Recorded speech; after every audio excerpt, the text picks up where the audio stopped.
আলহামদুলিল্লাহ, সমস্ত প্রশংসা মহান আল্লাহ রাব্বুল ইজ্জাতের জন্য, যিনি আমাদেরকে এই পবিত্র রবিউস সানি মাসে তার এক বড় হুকুম ইশার সালাত জামাতের সাথে আদায় করার পরে কোরআনে কারিমের তাফসিরে বিশ্বনবীর ধারাবাহিক সিরাত সম্পর্কে আলোচনা করা এবং শোনার তৌফিক যে রব্বে কারীম নসিব করেছেন, সকলেই সবটুকু ভালোবাসা দিয়ে হৃদয় মন উজাড় করে সে মহান আল্লাহ রাব্বুল ইজ্জাতের কালিমত শুকর আদায় করি। আলহামদুলিল্লাহ।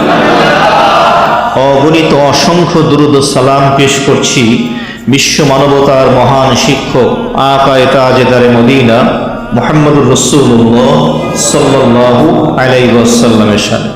সম্মানিত উপস্থিতি, বিশ্বনবীর ধারাবাহিক সিরাত সম্পর্কে আলোচনা চলতেছিল। আজকে পঞ্চম পর্ব, আর আজকের এই পঞ্চম পর্বে সিরাতের মধ্যে যে আলোচনাগুলো ফুটে উঠবে সে বিষয়গুলো হলো বিশ্বনবীর নবুয়ত এবং রিসালাতের দায়িত্ব পাওয়ার পরে ইসলামের দাওয়াত এবং ক্রমান্বয়ে ইসলামের এই অমীয় সুধা পান করার মাধ্যমে যারা সাহাবা ইকরামের মর্যাদা লাভ করেছে তাদের ইসলাম ধর্ম গ্রহণের সেই স্বর্ণালী ইতিহাস সম্পর্কে আলোচনা হবে। আল্লাহ তাআলা আমাদের সকলকে গোটা আলোচনা থেকে দোনো জাহানে পরিপূর্ণভাবে উপকৃত হওয়ার তৌফিক দান করেন, আমিন। আল্লাহর হাবিব যখন নবুয়ত এবং রিসালাতের দায়িত্ব প্রাপ্ত হলেন, পর্যায়ক্রমে একের পর এক ইসলামের অমীয় সুধা পান করার সৌভাগ্য যারা অর্জন করলেন, সিরাতের কিতাবের মধ্যে এসছে এর মধ্যে একজন ব্যক্তি ছিলেন যার নাম হলো আফিফ কিন্দি। আফিফ কিন্দির সাথে বিশ্বনবীর চাচা হযরত আব্বাস রাদিয়াল্লাহু তাআলা আনহুর গভীর সম্পর্ক ছিল। আফিফ কিন্দি আব্বাস রাদিয়াল্লাহু তাআলা আনহুর ঘনিষ্ঠ বন্ধু ছিলেন। এই আফিফ কিন্দি সুগন্ধি আতরের বিজনেস করতেন, আতরের ব্যবসা করতেন এবং তিনি এই ব্যবসার উদ্দেশ্যে ইয়ামান দেশে সফর করতেন।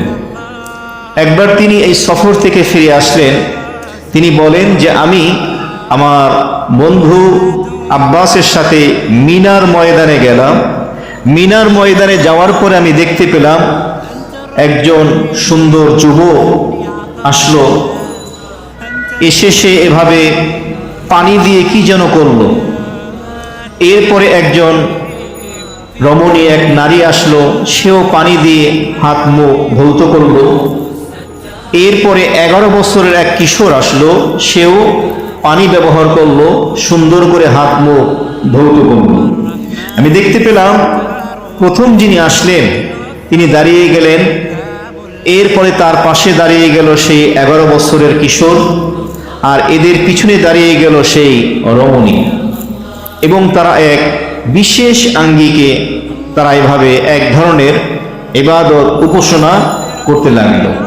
আফিফ কিন্দি বলেন, আমি আমার বন্ধু আব্বাসকে জিজ্ঞাসা করলাম এরা কারা এবং এরা কি করছে। আব্বাস রাদিয়াল্লাহু তাআলা আনহু তিনি বললেন, প্রথম যে যুবক এসেছে ইনি হলো মুহাম্মদ, আমার ভাতিজা, আর তার পাশে যে দাঁড়িয়েছে 11 বছরের কিশোর এ হলো আলী, এও আমার ভাতিজা, আর যে রমণীকে দেখতে পাচ্ছ এ হলো খাদিজা, মুহাম্মদের স্ত্রী। এরা কি করলো? আব্বাস বলল, তিনি বললেন যে এরা পানি দিয়ে উযু করেছে এবং তার নাম হলো মুহাম্মদ। সে দাবি করছে যে সে আল্লাহ তাআলার পক্ষ থেকে সত্য প্রেরিত নবী এবং রসুল, সে এক নতুন ধর্ম দ্বীন ইসলাম নিয়ে পৃথিবীতে এসেছে। এই জিম্মাদারি দায়িত্ব আল্লাহ তাআলা তাকে দিয়েছেন। তারা পানি দিয়ে উযু করে ওই আল্লাহ রাব্বুল আলামিনের ইবাদতের উদ্দেশ্যে সালাতে দাঁড়িয়ে গিয়েছে, বলুন সুবহানাল্লাহ। এরপরে আফিফ কিন্দি এক পর্যায়ে পরবর্তীতে ইসলাম ধর্ম গ্রহণ করেন, কিন্তু তিনি ইসলাম ধর্ম গ্রহণ করার পরে তিনি আফসোস করতেন, হায় আমি যদি সেই মিনার ময়দানে প্রথম নবীজিকে যখন দেখেছিলাম তখন যদি আমি ইসলাম কবুল করতাম তাহলে আমি ইসলামের মধ্যে চতুর্থ ইসলাম ধর্ম গ্রহণকারীর সৌভাগ্য লাভ করতে পারতাম। সুবহানাল্লাহ। কিন্তু তিনি পরবর্তীতে কালিমা পড়ে ইসলাম ধর্ম গ্রহণ করে। এমনিভাবে বিশ্বনবীর এক সাহাবী যার নাম ছিল তালহা রাদিয়াল্লাহু তাআলা আনহু, তার ইসলাম ধর্ম গ্রহণের ঘটনা সিরাতের কিতাবের মধ্যে এসেছে। তালহা রাদিয়াল্লাহু তাআলা আনহু কিন্তু আশারায়ে মুবাশশারা টপ 10 সাহাবী, যেই 10 জন সাহাবীকে বিশ্বনবী নাম ধরে ধরে বলেছেন আবু বকর ফিল জান্নাহ, ওমর ফিল জান্নাহ, ওসমান ফিল জান্নাহ, আলী ফিল জান্নাহ, তালহা ফিল জান্নাহ। আপনারা যারা হজ এবং ওমরার সফরে গিয়েছেন, মসজিদে নববীতে বিশ্বনবীর রওজার পিছনে দিকে একটি জায়গা আছে, মসজিদের মাঝখানে খোলা জায়গা, ছাদ নেই। ওই জায়গাটায় বসার পরে চতুর্দিকে যদি আপনি একটু উপরের দিকে তাকান, পিলারের উপরে আপনি দেখবেন যে সাহাবীদের নাম লেখা আছে। সেখানে আপনি দেখবেন তালহা রাদিয়াল্লাহু তাআলা আনহুর নামও লেখা আছে। এই তালহা বলেন যে আমি ব্যবসার উদ্দেশ্যে বসরা নগরীতে গেলাম। বসরা নগরীতে যাওয়ার পরে হঠাৎ বাজারের নিকটে একটি গির্জা ছিল। সেই গির্জা থেকে গির্জার যে ফাদার তিনি গির্জা থেকে নেমে আসলো। সন্ন্যাসী গির্জা থেকে নেমে এসে চিৎকার দিয়ে বলল যে তোমাদের এই বাজারের মধ্যে সমাগমের মধ্যে এই মজলিসে এমন কোনো ব্যক্তি আছো যিনি মক্কা নগরী থেকে এসেছো? তালহা বলেন যে আমি সামনে গিয়ে গেলাম, আমি গিয়ে বললাম যে হ্যাঁ আমি মক্কা নগরী থেকে এসেছি। তখন ওই গির্জার সন্ন্যাসী সে বলল যে মক্কা নগরীতে আহমদ নামে কোনো ব্যক্তির কি আবির্ভাব হয়েছে? তালহা বলল আহমদকে। তখন ওই সন্ন্যাসী সে বলল যে মক্কা নগরীতে আহমদ নামে এক ব্যক্তি, আব্দুল মুত্তালিবের ছেলে আব্দুল্লাহ, আর আব্দুল্লাহ এবং আমিনার সন্তান হবে আহমদ, আর এক নাম মুহাম্মদ। এই আহমদের আবির্ভাব হবে এবং তিনি আল্লাহ তাআলার পক্ষ থেকে নবী এবং রাসূল হিসেবে দায়িত্ব লাভ করবেন। এরপরে ওই সন্ন্যাসী বলল তালহাকে যে তুমি নবী মুহাম্মদকে ছেড়ো না, তার সাথে লেগে থাকো, ইহকাল এবং পরকালের মঙ্গল এবং কল্যাণ তুমি পেয়ে যাবে। সুবহানাল্লাহ। এই কথা শোনার পরে তালহা বলেন যে আমার হৃদয়ের ভিতরে একটা আগ্রহ, একটা স্পৃহা, একটা তামান্না জাগ্রত হলো যে কখন আমি মক্কায় ফিরে যাব। সফর কোনো রকম শেষ করে মক্কা নগরীতে ফিরে যাওয়ার পরে মানুষের কাছে জিজ্ঞাসা করলো তালহা যে আহমদ নামে কোন ব্যক্তি কি নবী হিসাবে দাবি করেছে? এমত অবস্থায় লোকেরা বলল যে হ্যাঁ, মুহাম্মদ এবং আহমদ নামে এক ব্যক্তি নবী হিসেবে দাবি করেছে, রাসূল হিসেবে দাবি করেছে এবং তার ডাকে আবু কুহাফার সন্তান আবু বকর সিদ্দিক সাহাবীর মর্যাদা লাভ করে নিয়েছে। সে ইসলাম ধর্ম গ্রহণ করে তার সাথী হয়ে গেছে। তালহার বিলম্ব করল না, চলে গেল বিশ্বনবীর কাছে। বিশ্বনবীর কাছে চলে গেল তালহা, দরবারে রিসালাতে গিয়ে বলল হে মুহাম্মদ, হে আহমদ, আপনি কিসের দাওয়াত দেন, কিসের দিকে আহ্বান করেন? বিশ্বনবী বললেন তালহা শোনো, আমি দাওয়াত দিচ্ছি, আহ্বান করছি যে আল্লাহ হলেন একজন, তিনি ছাড়া কোনো মাবুদ নাই, ইলাহ নাই, তার সাথে কোনো শরীক করা যাবে না, মূর্তি পূজা বর্জন করতে হবে এবং আমাকে আল্লাহ রাব্বুল আলামিন এই উম্মতের নবী এবং রাসূল হিসেবে মনোনয়ন দিয়ে আমাকে আল্লাহ দুনিয়ার জমিনে পাঠিয়েছে। তালহা যখন শুনল, তালহা বললেন হৃদয়টা ভরে গেল। বিশ্ব নবীর চেহারা যখন দেখলাম, বিশ্ব নবী যখন আমাকে দাওয়াত দিলেন, আহ্বান করলেন, তালহা বলে দিলেন আশহাদু আল্লা ইলাহা ইল্লাল্লাহ ওয়া আশহাদু আন্না মুহাম্মাদার রাসূলুল্লাহ। তালহা কালেমা পড়ে মুসলমান হয়ে সাহাবীর মর্যাদা লাভ করে নিলেন। সুবহানাল্লাহ। টপ 10 সাহাবী, আশারায়ে মুবাশশারা। এমনি ভাবে আরেকজন সাহাবী সাআদ ইবনে আবি ওয়াক্কাস রাদিয়াল্লাহু তাআলা আনহু, তিনি বলেন আমি ইসলাম ধর্ম গ্রহণ করার 3 দিন পূর্বে একটা স্বপ্ন দেখলাম। তার নাম হলো সাদ ইবনে আবি ওয়াক্কাস। আল্লাহ হাবিবের জলিলুল কদর সাহাবী, বড় বড় মর্যাদা সম্পন্ন যে সকল সাহাবী ছিলেন তাদের মধ্যে একজন সাদ ইবনে আবি ওয়াক্কাস রাদিয়াল্লাহু তাআলা আনহু। তিনি বলেন, ইসলাম ধর্ম গ্রহণের 3 দিন আগে আমি স্বপ্নে দেখলাম, স্বপ্নের ভিতরে বিকট অন্ধকার, অমানিসার কালো অন্ধকার, কিছু দেখা যায় না। হঠাৎ দেখতে পেলাম চাঁদের আলো উজ্জ্বল, আলোকিত হয়ে গেল। আমি চাঁদের আলোকে ফলো করতে লাগলাম। ওই আলোক রশ্মিকে আমি অনুসরণ করতে লাগলাম।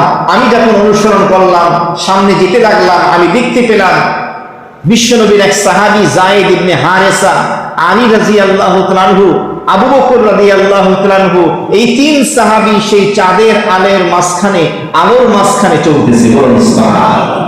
এরপরে তিনি বলেন, আমার স্বপ্ন ভেঙে গেল। আমি বিশ্বনবীর দরবারে গেলাম এবং আমি বিশ্বাস করলাম এটা নিশ্চয়ই সত্য স্বপ্ন। বিশ্বনবীর দরবারে যাওয়ার আগে এক বর্ণনা এসছে, আবু বকরের কাছে গেল, এই ঘটনা খুলে বলল। আবু বকর বলল, সাদ, আল্লাহ পাক তোমার সৌভাগ্য দান করো, তোমার মঙ্গল এবং কল্যাণ আল্লাহ পাক চান, এই জন্যই তোমাকে হেদায়েতের পথ দেখিয়েছেন। সুতরাং তুমি চলো নবীজির দরবারে কালেমা পড়ো। সাদ ইবনে আবি ওয়াক্কাস রাদিয়াল্লাহু তাআলা আনহু বলে, আমি বিশ্বনবীর দরবারে গেলাম এবং কালিমা পড়ে মুসলমান হয়ে গেলাম। সুবহানাল্লাহ। এমনি ভাবে বিশ্বনবীর আরেক সাহাবী খালিদ ইবনে সাঈদ ইবনুল আস রাদিয়াল্লাহু তাআলা আনহু, কেউ কেউ লেখেন তিনি হলেন ইসলামের 4র্থ, কেউ বলেন 5ম ইসলাম ধর্ম গ্রহণকারী, 5ম বা 4র্থ মুসলমান। তিনি বলেন, আমি স্বপ্নে দেখলাম, খালেদ তিনি বলেন, আমি স্বপ্নে দেখলাম যে আপনি একটি গভীর অগ্নিকুণ্ড, আগুনের গর্তের পাশে আমি দাঁড়িয়ে আছি, আর আমার পিতা সাঈদ আমাকে ধাক্কা মেরে সেই আগুনের গর্তের ভিতরে ফেলে দিচ্ছে। স্বপ্ন দেখতেছেন খালেদ আগুনের গর্তের পাশে দাঁড়িয়ে আছেন, তার নিজ পিতা সাঈদ তিনি তাকে ধাক্কা দিয়ে আগুনের গর্তে ফেলে দিচ্ছেন। এমত অবস্থায় আমি দেখতে পেলাম নবী মুহাম্মদ আমার কোমরখানা ধরে সেই অগ্নিকুণ্ডের গর্তের পাশ থেকে টেনে আমাকে বাঁচিয়ে দিলেন। স্বপ্নটা ভেঙে যাওয়ার সাথে সাথে আমি বললাম, আল্লাহর কসম, নিশ্চয়ই এটা সত্য স্বপ্ন। এরপর আবু বকরের কাছে আমি গেলাম। আবু বকরের কাছে গিয়ে আমি বললাম, আবু বকর, আমি তো এই স্বপ্ন দেখেছি। আবু বকর রাদিয়াল্লাহু তাআলা আনহু বললেন, তোমার স্বপ্নের অর্থ হলো যে আল্লাহ পাক তোমার মঙ্গল এবং কল্যাণ চান, আল্লাহ পাক তোমার সফলতা কামনা করেন। নবী মুহাম্মদের মাধ্যমে আল্লাহ তোমাকে হেদায়েতের পথ দেখাতে চান। আর এই স্বপ্নের শেষের অংশের দ্বারা বোঝা যায় যে তোমার পিতা সম্ভবত জাহান্নামে যেতে পারে, সে হেদায়েত নাও পেতে পারে। নাউযুবিল্লাহ মিন যালিক। এরপরে সাদ এভাবে খালিদ ইবনে সাঈদ তিনি বলেন, এরপরে আমি বিশ্বনবীর দরবারে গেলাম, আমাকে নিয়ে গেল আবু বকর। নিয়ে যাওয়ার পরে বিশ্বনবীকে বললেন, ইয়া রাসূলুল্লাহ, আপনি কিসের দিকে দাওয়াত দেন? বিশ্বনবী বললেন, আদউকা ইলাল্লাহ ওয়াহদাহু লা শারীকা লা তাখলাউ মা কুনতা আলাইহি মিন ইবাদিহিল হাজার লা ইয়াদুররু ওয়া লা ইয়ানফাউ। আল্লাহ হাবিব বললেন, খালেদ, তোমাকে আমি এক আল্লাহর দিকে ডাকছি, লা শারীকা লা, যার কোনো শরীক নাই, অংশীদার নাই, তাখলাউ কুনতামা মিন ইবাদিহিল হাজার, যে পাথরের মূর্তির পূজা তোমরা করো সেগুলোকে ছেড়ে দাও, ওয়ালা ইয়াদুররু ওয়ালা ইয়ানফাউ, কারণ এই পাথরের মূর্তি কারো কোনো ক্ষতিও করতে পারে না, উপকারও কোনো করতে পারে না। শুধু তাই না, এই পাথরের মূর্তির ইবাদত যারা করে সেই মূর্তি জানেও না কে তার ইবাদত করে এবং কে তার ইবাদত করে, এই মূর্তি নিজেও জানে না। সুতরাং ওগুলো থেকে ফিরে আসো, এক আল্লাহই বিশ্বাসী হও, এবং আমি আল্লাহ তাআলার পক্ষ থেকে সত্য নবী ও রাসূল। এই দাওয়াত যখন দেওয়া হলো, তখন এই খালিদ ইবনে সাঈদ ইবনুল আস তিনি বললেন যে আমি বিশ্বনবীর হাতে হাত রেখে কালিমা পড়ে আমি মুসলমান হয়ে গেলাম। সুবহানাল্লাহ। এই খালিদের ইসলাম ধর্ম গ্রহণের ঘটনা যখন তার আপন বাবা পিতা জানতে পারলো, যার নাম হলো সাঈদ, যখন জানলো তার সন্তান খালিদ ইসলাম ধর্ম গ্রহণ করেছে, পিতা সাঈদ খালিদকে ধরে এমন পিটান পিটাইল, বেধড়ক পিটান, ব্যাগ দিয়ে মারতে মারতে এই মাথা ক্ষতবিক্ষত করে ফেলে, প্রচন্ড মারতে লাগলো এবং তাকে গালিগালাজ করতে লাগলো এবং বলতে লাগলো, তুমি মুহাম্মাদের ডাকে সাড়া দিয়েছো, যে এই মুহাম্মদ তার জাতি তার স্বজাতির বিরুদ্ধে চলে গিয়েছে, বাপ দাদার ধর্মের বিরুদ্ধে সে চলে গিয়েছে, তুমি তার ধর্ম গ্রহণ করেছো। খালিদ তখন বলল, মুহাম্মদ যা বলে সত্যই বলে, আমি মুহাম্মদের হাত ছাড়তে পারবো না। সুবহানাল্লাহ। তখন তার পিতা সাঈদ তাকে আরো মারতে লাগলো। মারার পরে সে বলল, তোর খাওয়া দাওয়া থাকা পড়া সব বন্ধ, তোকে আমি ঘর থেকে বের করে দিলাম। অন্যান্য সন্তানদেরকে বলল, খালেদের সাথে যদি তোরা সম্পর্ক রাখো, কথা বলো, খালেদের যে শোচনীয় পরিণতি হয়েছে তোদেরও সেই শোচনীয় পরিণতি হবে। খালেদ তার বাড়ি থেকে বের হয়ে আসলো এক কাপড়ে, বিশ্বনবীর দরবারে গিয়ে কাঁদতে লাগলো, ইয়া রাসূলুল্লাহ, আমার বাবা আমাকে মেরেছে, ইসলাম ধর্ম গ্রহণের কারণে আমাকে নিঃস্ব করে আপনার কাছে ছেড়ে দিয়েছে। বিশ্বনবী খালেদের প্রতি সর্বদা সজাগ দৃষ্টি রাখতেন, কারণ খালেদ আল্লাহ এবং তার রসুলের দামনকে আঁকড়িয়ে ধরেছে, ইসলামকে গ্রহণ করেছে।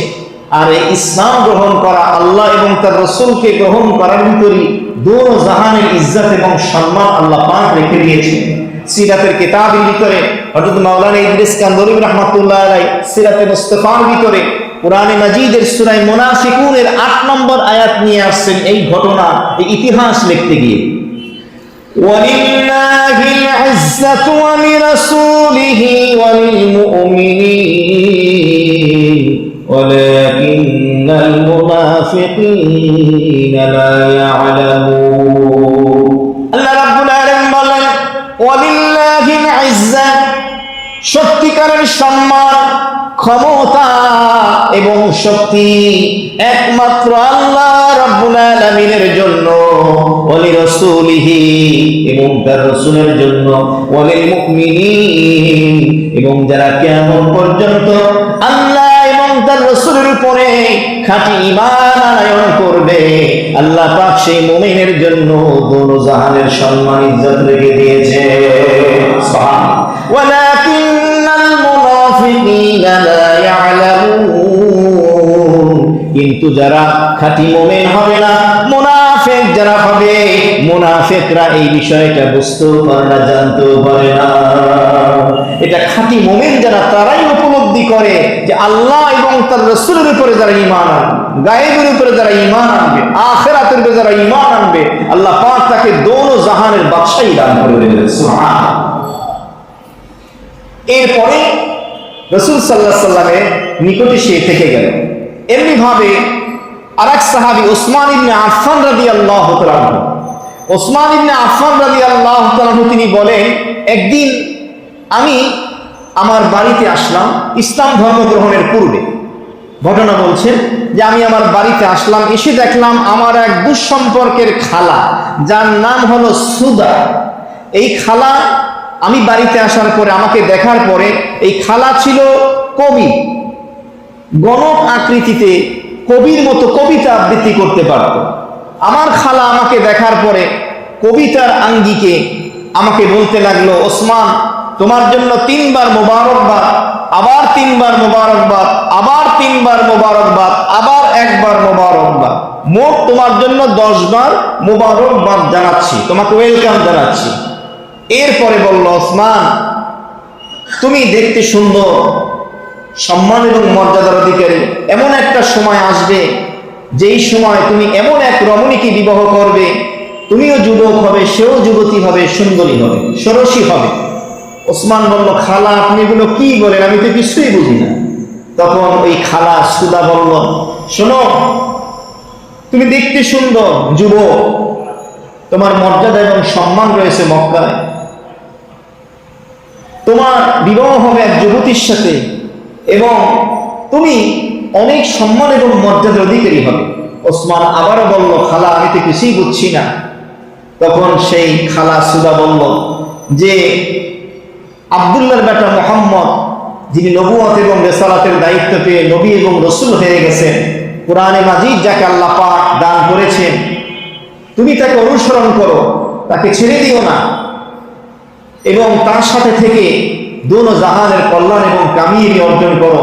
কারণ এই মুহাম্মদ এমন এক মহান ব্যক্তিত্ব, এমন এক নবী ও রাসূল, যার বিরুদ্ধে যতই ষড়যন্ত্র করা হোক কেউ সফল হবে না, বরং তিনি কামিয়াব এবং সফল হবেন।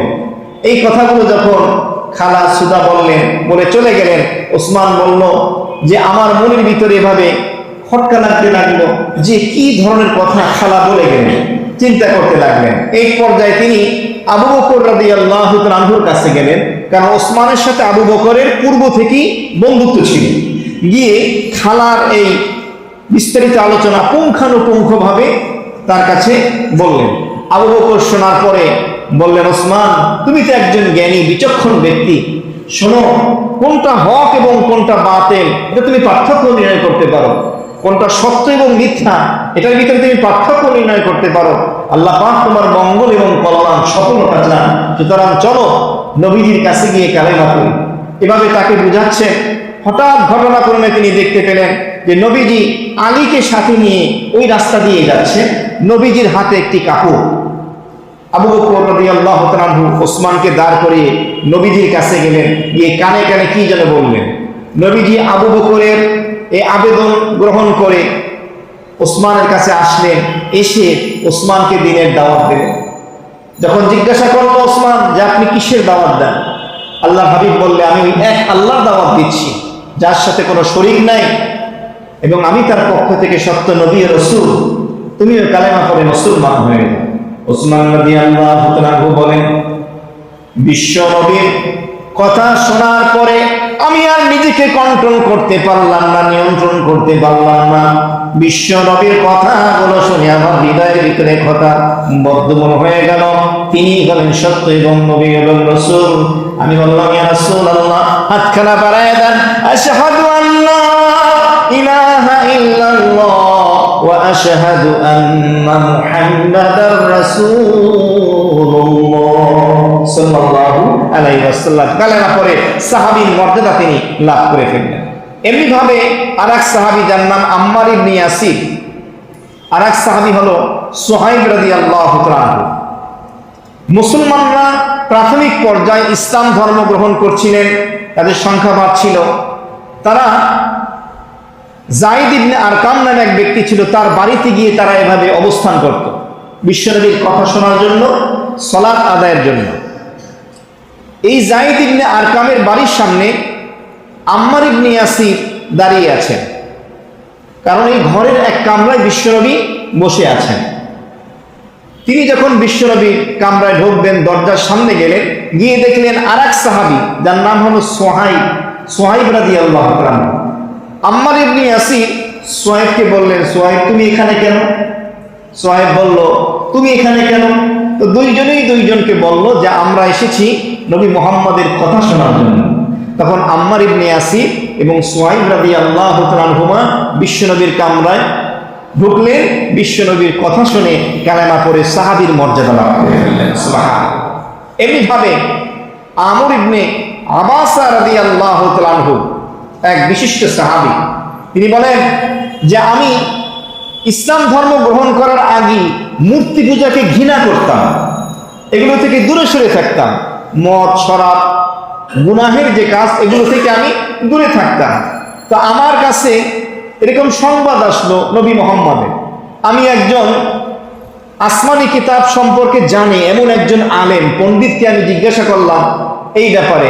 তো তিনি আমাকে বললেন যে হ্যাঁ, শেষ জামানার যে সর্বশেষ নবী এবং রসুল তার আবির্ভাব হয়ে গেছে, তিনি সত্য নবী এবং রসুল, সুতরাং তুমি যদি তার সন্ধান পাও তার কাছে কালিমা পড়ে মুসলমান হও। একথা শোনার পরে তিনি এভাবে সংবাদ নিতে নিতে জিজ্ঞাসা করতে করতে এভাবে তিনি আসতে লাগলেন মক্কা নগরীতে। আসার পরে বিশ্বনবীর দরবারে হাজির হলেন এবং মক্কায় এসে জিজ্ঞাসা করলেন যে এরকম কোনো ব্যক্তির সন্ধান আছে কিনা।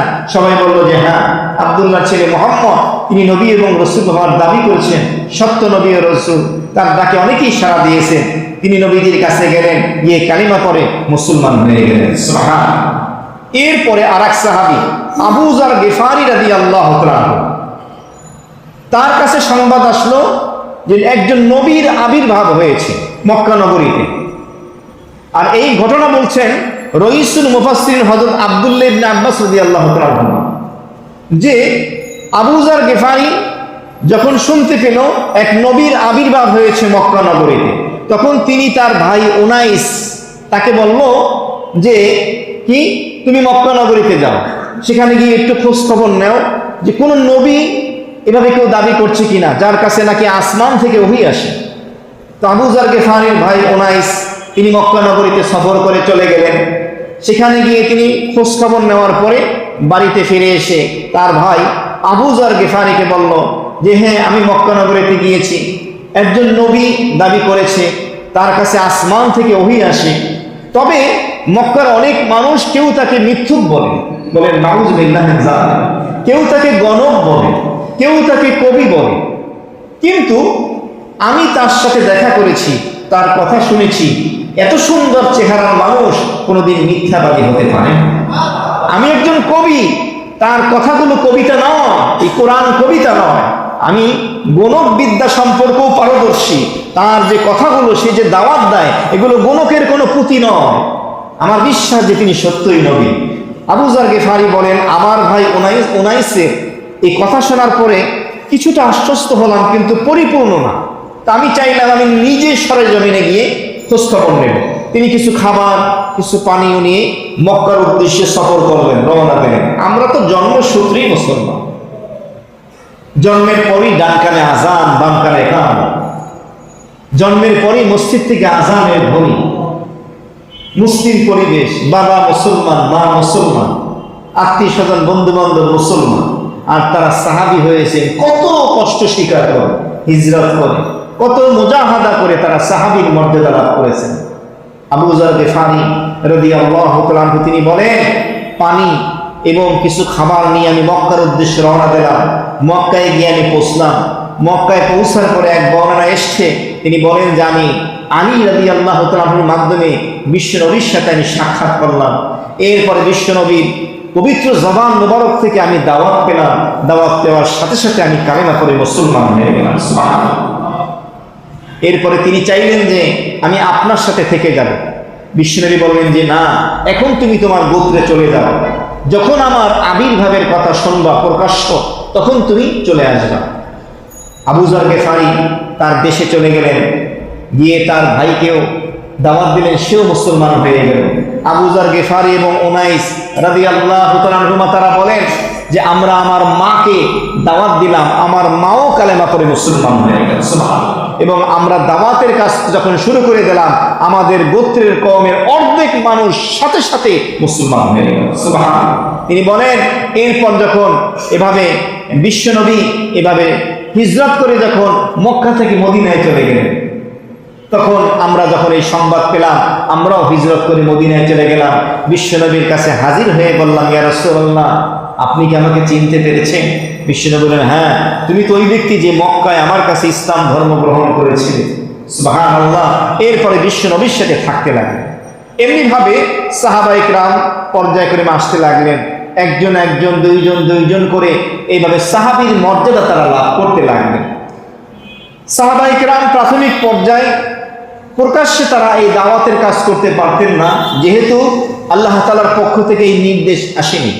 আগামী সপ্তাহে ইনশাআল্লাহ সেই ষষ্ঠ পর্বে, সিরাতের ষষ্ঠ পর্বে আমরা সেই আলোচনা শুনব যে প্রকাশ্যে দাওয়াতের নির্দেশ তারা প্রাপ্ত হন ওহীর মাধ্যমে আল্লাহ তাআলা শাআনুর পক্ষ থেকে।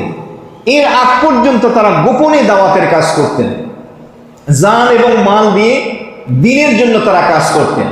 এবং সিরাতের কিতাবে এসেছে হযরত আরকাম রাদিয়াল্লাহু তাআলা আনহু নামে এক সাহাবী ছিলেন, যার সম্পর্কে বলা হয় তিনি সপ্তম অথবা দশম মুসলিম, সপ্তম অথবা দশম ইসলাম ধর্ম গ্রহণকারী। তার একটা বাড়ি ছিল, বাড়িটা ছিল সাফা পাহাড়ের উপরে। আপনারা হজ এবং ওমরার সফরে গিয়েছেন, সাফা এবং মারওয়ায় সাই করছেন, যে সাফা পাহাড়টা আছে, ওই সাফা পাহাড়ের উপরে এই আরকাম রাদিয়াল্লাহু তাআলা আনহুর একটা বাড়ি ছিল। আল্লাহর হাবিব যারা কালেমা পড়ে মুসলমান হয়ে যেত বা মুসলমান হয়ে গিয়েছেন, তাদেরকে নির্দেশ প্রদান করেছেন, তোমরা এভাবে গোপনে লুকিয়ে এই সাফা পাহাড়ের উপরে আরকাম রাদিয়াল্লাহু তাআলা আনহুর বাড়িতে একত্রিত হওয়া। আমি তোমাদেরকে এখানে তালিম দেব। বিশ্বনবী সেখানে দ্বীনের তালিম দিতেন, শিক্ষা দিতেন এবং তারা সেই শিক্ষা গ্রহণ করত।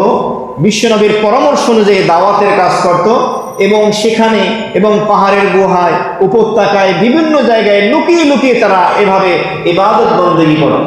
সিরাতের কিতাবে এসছে ওমরে ফারুক রাদিয়াল্লাহু তাআলা আনহুর ইসলাম ধর্ম গ্রহণ করার পূর্ব পর্যন্ত সাহাবায়ে কেরাম যারা ইসলাম ধর্ম গ্রহণ করেছেন তারা এভাবে এই সাফা পাহাড়ের উপরে হযরত আরকাম রাদিয়াল্লাহু তাআলা আনহুর বাড়িতে একত্রিত হতেন এবং নবীজির থেকে দ্বীনের তালিম নিতেন, লুকিয়ে তারা ইবাদত বন্দেগী করতেন। এরপরে প্রকাশ্যে দ্বীনের দাওয়াতের আয়াত যখন নাজিল হয় তখন আরেকটা প্রেক্ষাপট শুরু হয়ে যায়। মুহতারাম হাজিরিন, তো আজকের এই সংক্ষিপ্ত পরিসরে সিরাতের পঞ্চম পর্বে যে কথাগুলো আমরা শুনলাম, বিশিষ্ট কয়েকজন সাহাবী ইসলাম ধর্ম গ্রহণ করা প্রসঙ্গ। তো তারা ইসলাম ধর্ম গ্রহণ করতে গিয়ে কতটা কষ্টের শিকার হয়েছেন। এই আবু যার গিফারি রাদিয়াল্লাহু তাআলা আনহু আরো অনেক সাহাবী সম্পর্কে আসে। যখন ইসলাম ধর্ম গ্রহণ করলেন আবু যার গিফারি, তিনি বাইতুল্লাহর মাথাফে গেলেন। মাথাফে গিয়ে তিনি উচ্চস্বরে কালেমা পড়তে লাগলেন যে আমি কালেমা পড়ে মুসলমান হয়ে গেছি। কাফের এবং মুশরিক যারা ছিল তার উপর হুমড়ি খেয়ে পড়ল, তাকে এমন বেধড়ক পেটালো, তাকে রক্তাক্ত করে ফেললো। তারপরে এভাবে তাকে আবু বকর রাদিয়াল্লাহু তাআলা আনহু অন্য কোন সাহাবী তাকে গিয়ে তাদের হাত থেকে তাকে রক্ষা করে নিয়ে আসলো। তো সাহাবায়ে কেরাম ইসলাম ধর্ম গ্রহণের জন্য জান, মাল, পরিবার, তার মাতৃভূমি, জন্মভূমি, বাড়ি, টাকা পয়সা, জায়গা জমিন যা আছে সব কিছু তারা ত্যাগ করেছে এবং ইসলাম গ্রহণ করার পরেও বিশ্বনবীর মহব্বতে, আল্লাহ রসুলের মহব্বতে তারা সেই জন্মভূমি, মাতৃভূমি ছেড়ে তারা সেই আবিসিনিয়া, হাবশায় গেছেন, ইথিওপিয়ায় চলে গেছেন। সেই ইথিওপিয়ার বিলালে হাবশী রাদিয়াল্লাহু তাআলা আনহুর ঘটনা, তারা মদিনাতুল মুনাওয়ারা হিজরত করে চলে গেছেন। তো মুসলমানদের শিক্ষা হলো এখান থেকে, ইতিহাস থেকে, সিরাত থেকে, যে তোমাকে পরিপূর্ণ খাঁটি মুসলমান ইমানদার হতে হলে তোমাকে কোরবানি পেশ করতে হবে। আর এই কোরবানি তোমার জান, তোমার মাল, তোমার জায়গা জমি, পরিবার, বিবি বাচ্চা, যে কোনো ক্ষেত্রে তোমাকে কোরবানি পেশ করতে হবে। সুতরাং ইসলাম ধর্মের জন্য, ইসলামকে টিকিয়ে রাখার জন্য যখন যার যে সুযোগ আসে সেটাকে কাজে লাগানো এবং আল্লাহ পাকের পক্ষ থেকে যদি ইমতিহান আসে, পরীক্ষা আসে, সেখানে সবর করা, ধৈর্য ধারণ করা, সহনশীলতার পরিচয় দেওয়া। আমরা সকলেই জানি বিশ্বনবীর সাহাবীদের ভিতরে মাত্র হাতে গোনা কয়েকজন সাহাবী ধনী ছিলেন, হাতে গোনা কয়েকজন সাহাবী। অধিকাংশ সাহাবী ছিলেন গরিব, অসহায় ছিলেন। ইসলামকে আঁকড়ে ধরে রেখেছেন, ইসলামকে ছাড়েন না। আর বিশ্বনবী হাদিসের মধ্যে বলেছেন যে জান্নাতের ভিতরে যে সমস্ত লোকদেরকে আমি দেখেছি তারা হলো সব থেকে গরিব শ্রেণীর মানুষ। সুতরাং আল্লাহ পাক যাকে যে অবস্থায় যে হালাতে রাখে শুকরিয়া আদায় করা, যেটাকে বলা হয় রেজা বিল কাযা। আল্লাহ পাক যেই ফয়সালা করেন, সিদ্ধান্ত দেন, ওই ফয়সালার উপরে সন্তুষ্ট থাকা, এটা ঈমানের অন্যতম একটি স্তর। আল্লাহ পাক যেভাবে যাকে রাখেন, সুতরাং ইসলামের জন্য এই কোরবানি যদি আমাদের পেশ করতে হয়, আমরা কোরবানি দিতে রাজি আছি ইনশাআল্লাহ। আল্লাহ আমাদের ঈমানটাকে আরো মজবুত আর শক্তিশালী করে দেয়, বলি আমিন। তো এখান থেকে যে শিক্ষাটা আমরা পেলাম, আমাদেরকে ইসলাম চর্চা করতে হবে এবং ইসলামটা প্রচার প্রসারের জন্য আমাদেরকে আমাদের জান মাল ব্যয় করতে হবে। আজকে তথ্য প্রযুক্তির মাধ্যমে আপনি দ্বীনের দাওয়াতটাকে আরো ব্যাপকভাবে প্রচার করতে পারেন, কারণ আপনার এই প্রচারটার উদ্দেশ্য হলো মানুষকে আল্লাহমুখী করা, দ্বীনমুখী করা। এটা এমন কোন অনুষ্ঠান নয় যে যার মাধ্যমে মানুষ বদ্দীন হয়ে যাবে, পর্দা করবে না, বরং এই সমস্ত আলোচনা শোনার দ্বারা মানুষ দ্বীনমুখী হবে, আল্লাহ রসুলমুখী হবে, দ্বীন শিখতে পারবে, ইসলামের দিকগুলো জানতে পারবে। এই জন্য আমাদের উচিত ইসলামের সবগুলো দিক উম্মাহের সামনে পেশ করা এবং এটা শোনা, অন্যকে শোনানোর সুযোগ করে দেওয়া, প্ল্যাটফর্ম তৈরি করে দেওয়া। শুধু আমরা ব্যক্তিগত পার্সোনাল আমল নিয়ে অনেকে সীমাবদ্ধ হয়ে আছে, এটা নয়। তাহলে এই যে বিশ্বনবীর বিশাল সিরাত, 1.5 লক্ষ 1.5 লক্ষ যার জীবনী লেখকরা লিখেছেন, কোনো প্রয়োজন ছিল না। লক্ষ লক্ষ কোটি কোটি এই কিতাবের কোনো প্রয়োজন ছিল না। এত আলোচনার, এত তাফসীর লেখার প্রয়োজন ছিল না। এত বয়ান লেখার কোনো প্রয়োজন ছিল না। এত খুতুবাতের কোনো প্রয়োজন ছিল না। কারণ ইসলামের মূল একটি বিষয়, সেটা হলো ইলম। ইলম হলো নূর, আলো এবং জ্যোতি। কোরআন এবং হাদিসের ইলমের এই আলোর জ্যোতি যত বেশি আপনি নেবেন, তত বেশি আপনার ইহকাল এবং পরকাল আলোকিত হবে। আপনার আমলের ভিতরে বরকত হবে এবং অল্প আমলের মাধ্যমে আপনি আল্লাহ পর্যন্ত ইনশাআল্লাহ পৌঁছে যাবেন। সুবহানাল্লাহ। আল্লাহ তাআলা আমাদের সকলকে ইসলামকে ভালোভাবে জানা, ইসলামকে চর্চা করা, এই পরিবেশের সাথে মৌত পর্যন্ত লেগে থাকা এবং ইসলামের জন্য জান এবং মাল কোরবান করা তৌফিক দান করে। সকলে বলি আমিন। ওয়া আখিরি দাওয়ানা আলহামদুলিল্লাহি রাব্বিল আলামিন। অনেকেই দোয়া চেয়েছেন। মেহেদি ভাই দুবাইতে আছেন, অসুস্থ, দোয়ার দরখাস্ত করেছেন। ইয়াকুব নামে এক যুবক অসুস্থ, দোয়া চেয়েছেন। শাহরুম ভাইয়ের স্ত্রী গত সপ্তাহে ইন্তেকাল করেছেন, দোয়া চাওয়া হবে। সংক্ষেপে একটি দোয়া করি। আলহামদুলিল্লাহি রাব্বিল আলামিন। اللهم ربنا آتنا في الدنيا حسنة وفي الآخرة حسنة وقنا عذاب النار.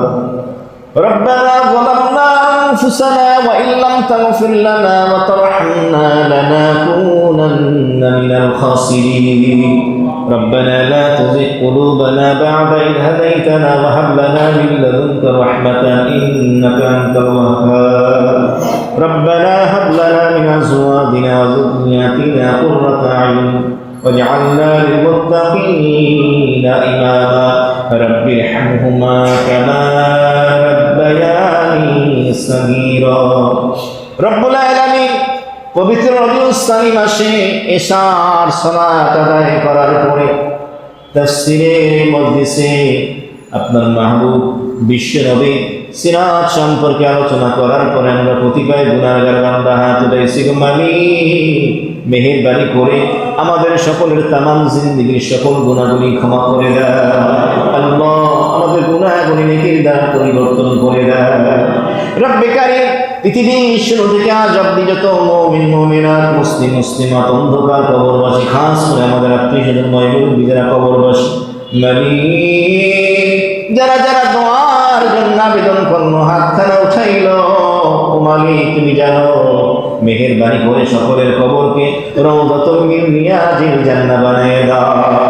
আয় আল্লাহ, সিরাতের যে আলোচনাগুলো হলো আমাদের আমল করার তৌফিক দান করে দাও। এই কথাগুলো মালিক বিশ্বের বুকে ছড়িয়ে ছিটিয়ে দাওয়াতের নিয়তে আমাদের শেয়ার করার তৌফিক দান করে দাও। আয় আল্লাহ, যারা যারা দোয়া চেয়েছে মালিক মেহেরবানি করে সকলের দোয়াকে কবুল ও মঞ্জুর ফরমাও। আল্লাহ সুদূর দুবাইতে বাবু ভাই অসুস্থ আছে, রব্বে কারীম ইয়াকুব নামে এক যুবকের জন্য দোয়া চাওয়া হয়েছে। আরো যারা যারা অসুস্থ বিমারি আমাদের মধ্যে রয়েছে, মেহেরবানি করে সকলকে পরিপূর্ণ শেফায়ে আজেলা কামেলা দান করে দাও, পরিপূর্ণ শেফা দান করে দাও মালিক। আয় আল্লাহ, তোমার যেই কলঙ্কিত বান্দা, যেই প্রতারক, যেই ধোঁকাবাজ, ইমামতির ছলে ইমাম সাহেব, খতিব সাহেবদের, খাদেম, মুয়াজ্জিন থেকে শুরু করে সাধারণ মুসল্লিদের টাকাগুলো ধোঁকা দিয়ে যে নিয়ে গেল যেই প্রতারক, রব্বে কারীম মেহেরবানি করে তাকে তুমি হেদায়েত নসিব করে দাও। এই প্রতারককে ধরিয়ে দিয়ে সকলের হক এবং অধিকার, এই কষ্টের টাকাগুলো যেন ফিরে পাই সে ব্যবস্থা তুমি করে দিও। আল্লাহ, এই কাজের ভিতরে যারা জড়িত আছে মালিক, যারা উদ্ধারের জন্য চেষ্টা করতেছে মালিক, মেহেরবানি করে তাদেরকে তুমি সহি সালামতে রাখো। আর কপালে যদি হেদায়েত না থাকে মালিক, এই ধরনের প্রতারক, ইসলামের দুশ্মন, মসজিদের দুশ্মন, মাদ্রাসার দুশ্মন, আলেম ওলামাদের দুশ্মন, জাতির দুশ্মন, আল্লাহ এই ধরনের প্রতারককে হেদায়েত না থাকলে তুমি গজব দিয়ে ধ্বংস কইরা দাও। এমন কোন সন্তান যেন কোন মা এবং কোন বাবার যেন না হয়, যার কারণে এত মানুষ কষ্ট পায়, পেরেশানিতে আছে। রব্বে কারীম এই ধরনের প্রতারক থেকে তুমি মসজিদ মাদ্রাসাকে তুমি হেফাজত করিও। মুসলমানদেরকে আল্লাহ ধোঁকা থেকে বেঁচে থাকার তৌফিক দান করে দাও। সত্যিকারের একজন ভালো মানুষ হওয়ার তৌফিক দান করে দাও। একজন ভালো মুসলমান হওয়ার তৌফিক দান করে দাও। একজন ভালো তোমার বান্দা হওয়ার, তোমার নবীর একজন উত্তম ভালো উম্মত হওয়ার তৌফিক দান করে দিও। আল্লাহ, যারা যারা যেই নেক উদ্দেশ্যে দোয়া চেয়েছে, মেহেরবানি করে সকলের সমস্ত নেক দোয়াকে কবুল মঞ্জুর ফরমাও। তাকাব্বাল মিন্না ইন্নাকা আনতাস সামিউল আলিম ওয়া তুব আলাইনা ইন্নাকা আনতাত তাওয়াবুর রহিম। ও মালিক, গতকাল তোমার এক বান্দা বলল তার ছেলেটা নাকি 3 দিন যাবত কিডন্যাপ হয়ে গেছে, খোঁজ খবর পাইতেছে না। মালিক মেহেরবানি করে সন্তানের তুমি সন্ধান দিয়ে দাও। আল্লাহ সহি সালামতে মায়ের বুকে দয়া করে তুমি ফিরাইয়া দাও। আল্লাহ দ্রব্য মূল্যগুলো এমন ভাবে ঘোড়ার রব্বে কারিম পাগলা ঘোড়ার মতো বেড়ে যাচ্ছে। আয় আল্লাহ, মধ্যবিত্ত নিম্ন মধ্যবিত্ত মানুষগুলো কেমন করে চলবে? রব্বে কারিম এই সীমিত আয়ের মানুষগুলো কিভাবে ঘর ভাড়া দিই, এইগুলো ক্রয় করে কিভাবে দিন যাপন করবে? মালিক এই দায়িত্বে যারা জিম্মাদারিতে আছে তারা সঠিকভাবে দায়িত্ব আঞ্জাম দেওয়ার তৌফিক দান করে দাও। আল্লাহ আমাদের হালাল রুজির ভিতরে বরকত ঢাইলা দাও।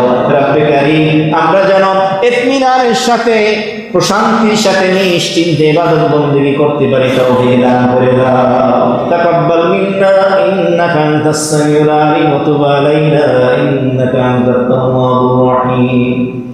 وصلى الله تعالى على خير خلقه محمد وعلى آله وأهل بيته وأصحابه أجمعين. سبحان ربك رب العزة عما يصفون وسلام على المرسلين والحمد لله رب العالمين.